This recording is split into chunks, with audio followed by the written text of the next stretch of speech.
Nós vamos terminar o nosso estudo. 2 Reis, capítulo 13.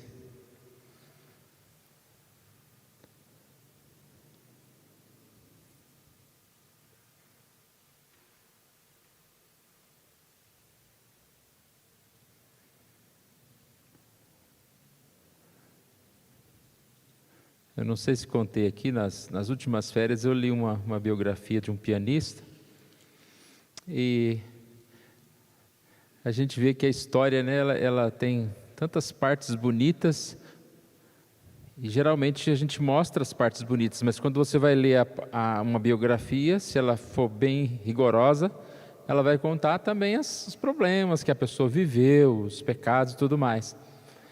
E principalmente numa biografia tem a morte, né?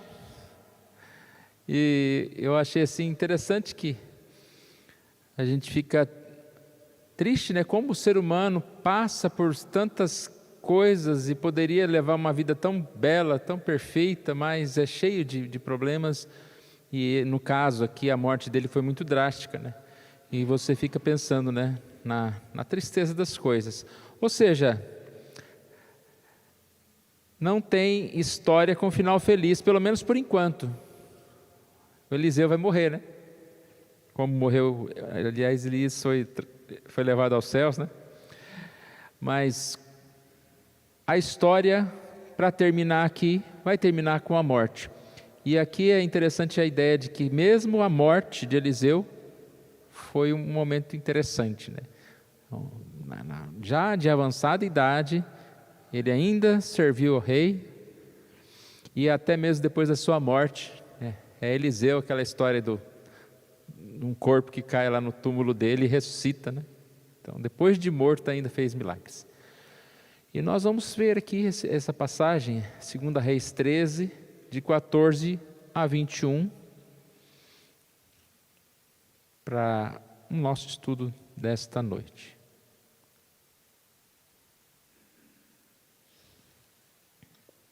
Eu vou ler, os irmãos podem acompanhar nas suas Bíblias. 2 Reis, capítulo 13, versos 14 a 21. Estando Eliseu padecendo da enfermidade de que havia de morrer, Jeoás, rei de Israel, desceu a visitá-lo. Chorou sobre ele e disse: meu pai, carros de Israel e seus cavaleiros. Então lhe disse Eliseu: toma um arco e flechas. Ele tomou um arco e flechas. Disse ao rei de Israel: reteça o arco. E ele o fez. Então Eliseu pôs as mãos sobre as mãos do rei e disse: abre a janela para o oriente. Ele abriu. Disse mais Eliseu: atira a ele. E ele atirou. Prosseguiu: flecha da vitória do Senhor. Flecha da vitória contra os sírios, porque ferirás os sírios em Afecá, até os consumir. Disse ainda: toma as flechas. Ele as tomou. Então disse o rei de Israel: atira contra a terra. Ele a feriu 3 vezes e cessou. Então o homem de Deus se indignou muito contra ele e disse: 5 ou 6 vezes a deverias ter ferido. Então ferirás os sírios até os consumir, porém agora só 3 vezes ferirás os sírios. Morreu Eliseu e o sepultaram. Ora, bandos dos moabitas costumavam invadir a terra à entrada do ano. Sucedeu que, enquanto alguns enterravam um homem, eis que viram um bando, então lançaram o homem na sepultura de Eliseu. E logo que o cadáver tocou os ossos de Eliseu, reviveu o homem e se levantou sobre os pés.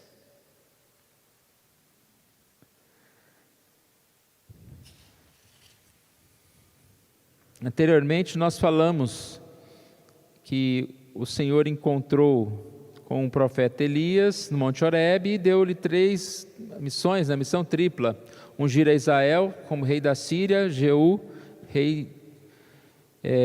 também rei de Israel, e ungir a Eliseu para ser seu sucessor.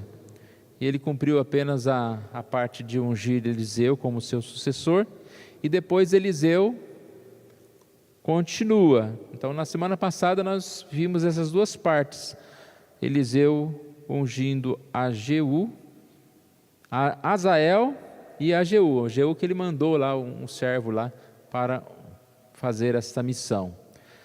E depois desse tempo, aqui a gente estava alguns capítulos, né? Antes aqui, capítulo 8, capítulo 9, e passou um tempo aqui sem Eliseu aparecer. Ele só vai aparecer aqui novamente, no capítulo 13, né? Que nós lemos agora. É curioso aqui que é um período de 40 anos da história aqui de silêncio, não se falou. É claro que ele continuou cumprindo as suas missões, né, mas não se tem nada relatado. Sobre isso a gente percebe, né, que a Bíblia ela relata principalmente a questão dos profetas. Vários reis passaram nesse período, mas os relatos mais importantes para nós, tanto que nós estudamos, é a vida dos profetas, do profeta Elias, do profeta Eliseu. Os reis eles aparecem menos, mas até os profetas às vezes eles dão uma desaparecida, como foi aqui no caso. E ele já aparece idoso, de avançada idade. Então nós vimos aqui 1 Reis 13, a partir do verso 14: estando Eliseu padecendo de enfermidade, de que havia de morrer, Jeoás, rei de Israel, desceu a visitá-lo, chorou sobre ele e disse: meu pai, carros de Israel e seus cavaleiros. Ou seja, ele não foi apenas fazer uma visita para um profeta idoso, doente, mas ele foi lá pedir auxílio para a questão do seu trabalho, das suas batalhas que ele deveria ainda cumprir. E aqui a gente pensa, né, nessa questão, como há essa valorização de um servo do Senhor, mesmo em idade avançada. Esse tema pode se tornar polêmico, né, se a gente puxar para um lado ou para o outro, né? Falar, não, o jovem que é importante, ou o outro vai falar, não, o mais idoso que é importante. Não tem essa ideia de mais importante. Um servo do Senhor, quando ele é fiel ao servo do Senhor, desde a mocidade, ele é um servo fiel, né? Um profeta, um pastor, e não é porque ficou mais idoso que ele vai deixar de ser esse servo fiel. Ao mesmo tempo, nós sabemos que não é a idade que vai fazer a diferença. Muitas vezes nós temos um jovem que não é um servo fiel, que não tem maturidade. Mas às vezes a gente tem uma pessoa idosa que também não tem maturidade. Então a questão não é a idade. É claro que a idade, né, puxando para o lado de nós aqui, que temos um pouquinho mais de experiência, a idade é importante em muitos aspectos, né? Se alguém te perguntasse como que você pensa hoje e como que você pensava há 20, 30 anos, então você, teoricamente, você tem mais maturidade, teve mais experiências, mas isso também não significa que nós vamos desmerecer os mais jovens, porque os mais jovens têm outros tipos de talentos que talvez o que tem mais idade não tem. Então é um tema assim que discorreríamos aqui. O fato importante é que o Eliseu, ele está sendo reconhecido pelos reis aqui, pelas pessoas. Ele está sendo requisitado, mesmo na sua enfermidade. Isso é muito bonito a gente ver aqui. Ou seja, servo de Deus não se aposenta. Até no leito de morte, Eliseu serviu ao Senhor, e que seja assim conosco. Enquanto a gente tiver um pouquinho de respiração, que a gente puder ajudar, servir ao Senhor, fazer alguma coisa para servir a Deus, nós devemos fazer. Em resumo aqui, o que acontece? Para explicar e para falar sobre essa batalha que o rei iria enfrentar, o Jeoás, ele tomou um arco e flechas e disse para que ele jogasse aquela flecha. E aí ele diz, abre a janela, verso 17, para o oriente ele abriu, atira a ele e atirou. Prosseguiu, flecha da vitória do Senhor. Repare que aqui ele dá uma dica. A flecha significa o quê? Flecha da vitória. Não que aquela flecha estava atingindo alguma coisa, mas era um símbolo. Uma flecha jogada era flecha da vitória. E aí ele faz uma segunda experiência. Toma as flechas, ou seja, tinha várias flechas. E ele diz, atira as flechas. E ele atirou 3 vezes e parou. A ideia aqui é, se tinha 10 flechas, ele tinha que atirar 10. Se tinha 5, ele tinha que atirar 5. Ele atirou 3 e parou. Aí o verso 19, Eliseu está aqui. Então o homem de Deus se indignou muito contra ele e disse, 5 ou 6 vezes deveria ter ferido. Então ferirás os círios até os consumir. Feririas os círios até os consumir. Porém agora só 3 vezes ferirás os círios. Então, aqui a gente percebe que foi uma forma, interessante, diferente, mas foi assim que Deus falou com Eliseu, para que ele pudesse estar ajudando, digamos assim, o rei Jeoás. E esse rei, ele não aproveitou toda a oportunidade que ele tinha. Ele foi até Eliseu, isso é louvável, pediu conselhos, obteve vitórias, fez o que o profeta falou, mas ele não aproveitou o suficiente, o máximo que ele podia, E aqui a gente percebe, nessa questão das oportunidades que nós temos de aprender, de extrair sempre o máximo, não só 3 vezes e parar, mas perceber que nós podemos ter mais vitória à medida que nós participamos de tudo, o que nós precisamos.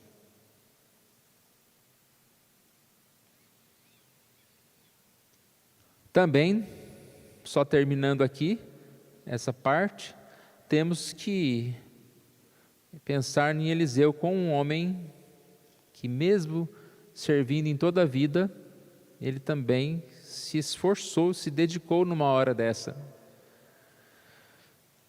Não foi aquele que quis aposentar, mas ele estava ativo até esse momento.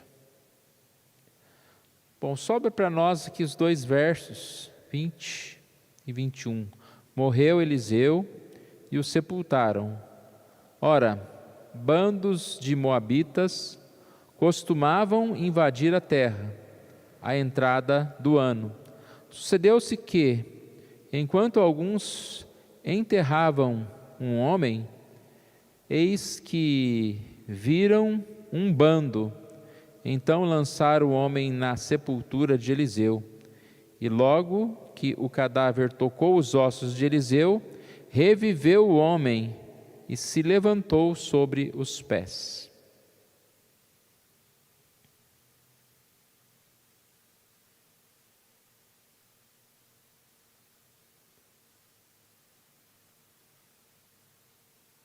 Aqui a questão é o seguinte, quando esses homens morriam, não havia aquele embalsamamento, como havia os egípcios.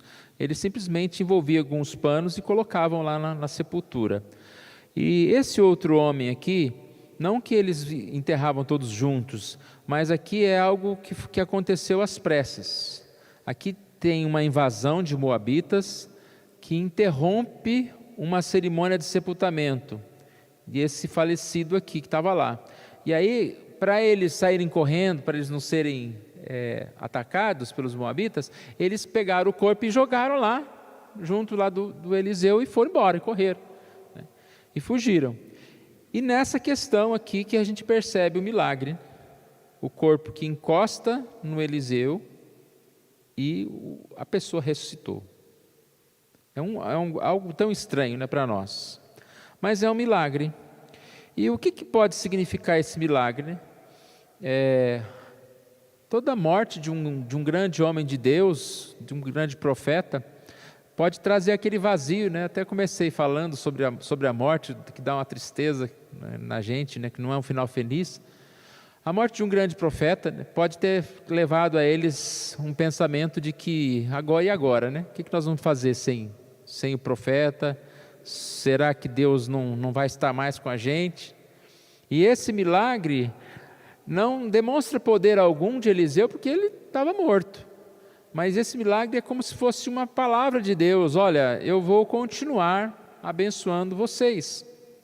Ou seja, mostra para Jeoás e para todos aqueles lá que Deus era vivo e poderoso, que suas promessas não iriam não iria falhar, né?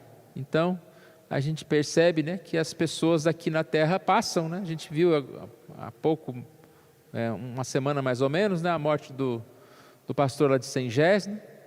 E a gente fica pensando naquele pastor que está mais de 20 e quantos anos lá, Mário, que ele está lá na igreja? 20 e tantos anos, né, que ele está lá na igreja. E a gente percebe que Deus vai levantar uma outra pessoa, vai continuar a sua obra. Nós todos, né, vamos passar. E aqui foi mais ou menos essa ideia, né, que se passa, que Eliseu tinha morrido, mas que Deus tinha um plano e ia continuar servindo, ia continuar o seu plano na terra, como havia necessidade. Então é basicamente isso que a gente pode ver aqui. E a gente está chegando ao fim. Eu acabei correndo aqui com medo de demorar, ficou até rápido, né? Mas a ideia aqui para nós, ela realmente é muito interessante, né? Toda essa história de Eliseu, ela vai demonstrar como que, se Deus agiu na vida de Elias, ele pediu a tal da porção dobrada, e muitos mais milagres, muitos mais relatos foram colocados. Mais uma vez, não é para dizer que Eliseu era melhor do que Elias, mas para mostrar que Deus é um Deus poderoso e que usou Eliseu, usou Elias, usou Eliseu, e durante toda a sua vida foi um homem que se dispôs nas mãos de Deus. É um exemplo para nós. Quando a gente começou esse estudo falando sobre reis e profetas, a ideia é exatamente que nós podemos aprender com esses homens. Tiago fala, né, que Elias era um homem como a gente, como nós, orou e parou de chover, e orou e a chuva veio. Então, nós podemos pensar que nós somos essas pessoas que servem a Deus, que podem ser servos de Deus, não porque somos alguma coisa, mas porque o Senhor Deus pode nos usar de formas tão especiais para ajudar as pessoas, para o trabalho dele. A gente precisa se dispor, né, conforme as nossas forças, e precisa assim servir ao Senhor. E eu achei muito bonito aqui a forma que encerra, né? Não apenas relatou a morte de uma pessoa idosa, de uma pessoa doente, mas relatou que nesse momento de mais dificuldade, padecendo de enfermidade, da qual havia que morrer, ele vai lá e está abençoando um rei, né? Quando fala aqui no verso 15, tomou um arco e flechas, ou seja, Eliseu, com pouca força, ele estava ali ajudando aquele rei. Eliseu pôs sobre as mãos do rei, pôs as suas mãos sobre as mãos do rei. A gente imagina uma pessoa com pouca força, já idoso ali, fazendo aquela obra de Deus. E nosso Deus assim continua servindo ao povo, a cada um, em todo o tempo, né? E a gente termina assim esse estudo. A ideia era reis e profetas, muitos reis e profetas, mas por enquanto nós vamos ficar nesses dois, né? Nós estudamos Elias e Eliseu, e a gente vai ficar nesses dois por enquanto, e vamos dar outras mensagens na quarta-feira.